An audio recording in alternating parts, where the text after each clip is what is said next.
కేసీఆర్ ఆరోగ్యంపై వచ్చిన రూమర్స్ ను నమ్మవద్దని నిమ్స్ వైద్యులు అన్నారు. అయితే ఈ రోజంతా కూడా తీవ్ర ఆందోళన వ్యక్తం చేశారు. కేసీఆర్ ఆరోగ్యం ఒకవేళ మందులతోనే సరిపెట్టుకునే పని లేదు, ఎట్టి పరిస్థితుల్లోనైనా సరే నిరాహార దీక్ష విరమింపజేయాలని చెప్పి కోరుతున్నారు. కానీ ఒకవేళ విరమించాలంటే కేంద్రం నుండి అధికారికంగా ఏదో ఒక ప్రకటన వెలువడాల్సిన అవసరం ఉంది. కానీ ప్రస్తుతానికి ఏమీ వినిపించట్లేదు.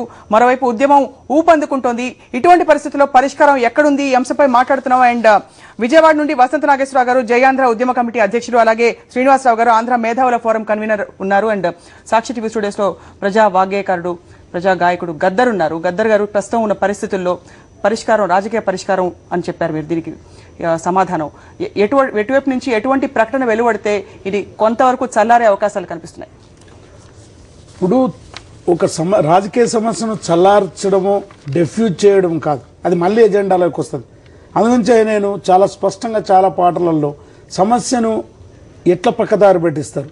అమ్మా అని కొందనాలు, అమ్మ వందనాలే మయమ్మ తెలంగాణ, గోదావరి తల్లి గొల్లు మాని ఏడ్చినది, కృష్ణమ్మ తల్లి జూడు కన్నీళ్లు రాల్చినది, సింగారేణి తల్లి సిన్న భోజినది, 610 జూడు 0 అయినది, అడవి తల్లి జూడు ఆగామైనది, ఈ కాంగ్రెస్ పాలనలో కన్నీళ్లు తప్ప మనకేం మిగిలినాదే మాయమ్మ తెలంగాణ.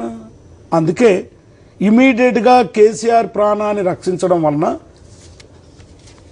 కేసీఆర్ ఆ రోజు ఉద్యమాన్ని కొనసాగిస్తుంది కాబట్టి కేసీఆర్ ప్రాణాన్ని రక్షించడం కూడా ఈ మొత్తం ఆంధ్రప్రదేశ్లో ఉన్న వేలాది కోట్ల మంది 8 కోట్లు 9 కోట్ల మంది ప్రాణాలని రక్షించినట్టయితే, ఎందుకంటే అతని ప్రాణాన్ని రక్షించేటటువంటి బాధ్యత పాలకులకు ఉన్నది, ప్రభుత్వానికి ఉంది.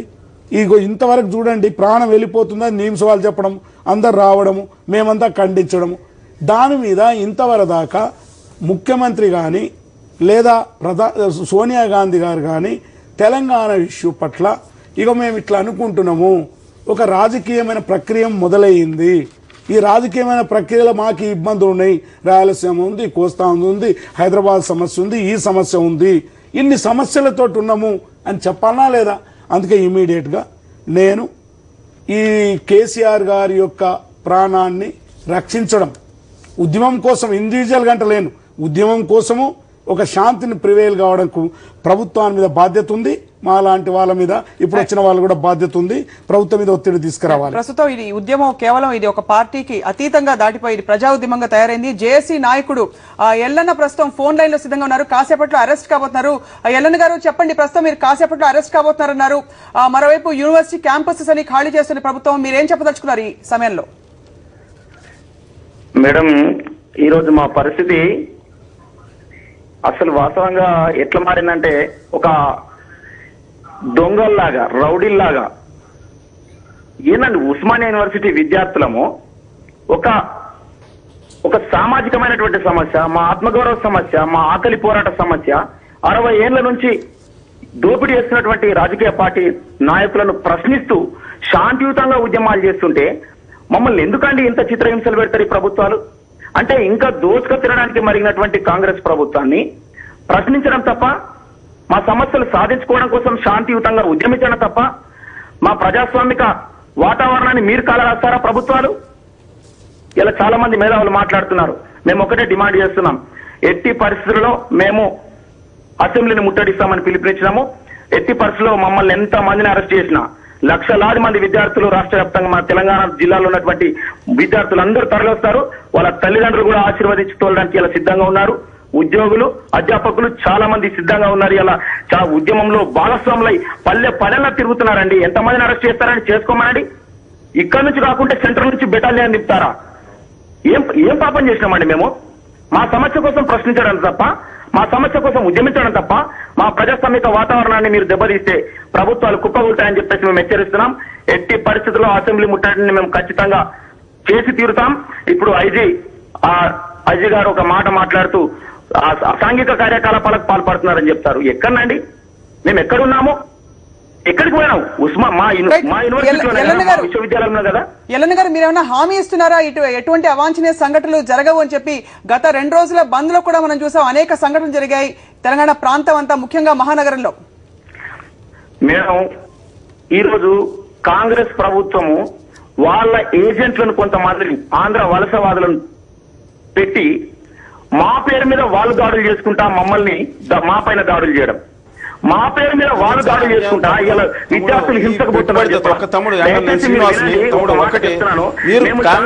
మా యూనివర్సిటీ క్యాంపస్ లోనే ఉన్నాం కదా, మా పైకి పోలీసులు మా పైకి వచ్చారా, మేము బయటకు వెళ్ళి వాళ్ళ మీద దాడులు చేస్తామా? ఒకటండి ఇలా హింస అని మాట్లాడుతున్నారు. మేము ఎంతమందిని చంపామండి? మేము ఎవరైనా చంపామా? ఎవరైనా ఆంధ్ర వాళ్ళ మీద దాడులు చేశామా? ఎక్కడండి మమ్మల్ని హింస వాళ్ళ ముద్రేస్తారు మీరు? మేము చచ్చిపోతున్నామండి, మేము చచ్చిపోతున్నాం ఈరోజు. మేము ఆత్మహత్య చేసుకున్నాం మా తెలంగాణ వాళ్ళంతా. రైట్. ఎల్లన్న గారు ఒక్క నిమిషం, ఆంధ్ర మేధావుల ఫోరం కన్వీనర్ శ్రీనివాసరావు గారు కూడా ఏదో మాట్లాడుతున్నారు. శ్రీనివాసరావు గారు మీరు నేరుగా మాట్లాడదలుచుకుంటే ఎల్లన్నతో మాట్లాడచ్చు. తమ్ముడు ఒకటే, ఏదైతే వాళ్ళ పెట్టుబడిదారు వ్యవస్థలో నిజంగా మీరు పెట్టుబడి వ్యవస్థ బయటకు వచ్చినందుకు మీకు అభినందనలు తెలియజేస్తున్నాను. ఈ సామాజిక బాధ్యతను గుర్తించినందుకు నిజంగా మీకు హృదయపూర్వక శుభాకాంక్షలు. ఎందుకంటే మిగతా అన్నింటికి ఉద్యమం చేయండి, కానీ మళ్ళీ దీంట్లో తమ్ముడు నిన్న రాళ్లేసి ఆర్ఎస్ఎస్ కొట్టిన దాంట్లో కూడా మళ్ళీ మా ఆంధ్రులే కుట్రలు భాగస్వామి ఆంధ్ర వలసవాదులు అని అనొద్దు. కొన్ని వర్గాలను విమర్శించు తమ్ముడు, కానీ మళ్ళీ మా ఆంధ్రుల ఆత్మాభిమానం గాయపరచొద్దు. ఇక్కడ విద్యార్థులు కూడా మీకు సంఘీభావం చాలా మంది తెలియజేశారు, దయచేసి వీళ్ళని దూరం చేసుకోవద్దు తమ్ముడు, నేను ఒకటే విజ్ఞప్తి చేస్తున్నా. మీరు సంఘీభావం తెలియజేసినందుకు మీకు దండాలు సార్, మీకు ధన్యవాదాలు. మా తెలంగాణ ఉద్యమాభివందనాలు. కానీ మమ్మల్ని దూషించు తమ్ముడు.